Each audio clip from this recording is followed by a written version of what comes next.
Après le taux et le ratio, voyons maintenant le type de pulsation. Il en existe deux, la pulsation simultanée ou simple et la pulsation alternée ou double. Avec une pulsation simultanée, un seul tuyau relie le pulsateur à la griffe. Les 4 gobelets subissent la même pulsation et tous les manchons ouvrent et ferment en même temps. Par conséquent, le lait des 4 quartiers arrive dans la griffe en même temps. Avec une pulsation alternée, 2 tuyaux relient la griffe au pulsateur.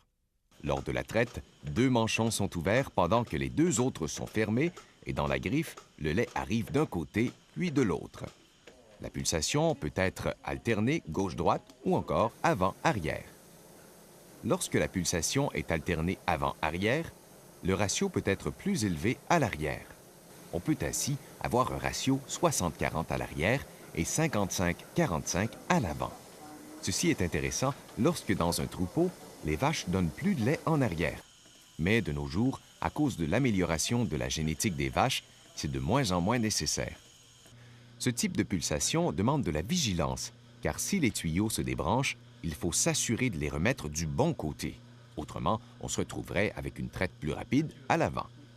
De façon générale, on considère la pulsation alternée légèrement préférable à la pulsation simultanée.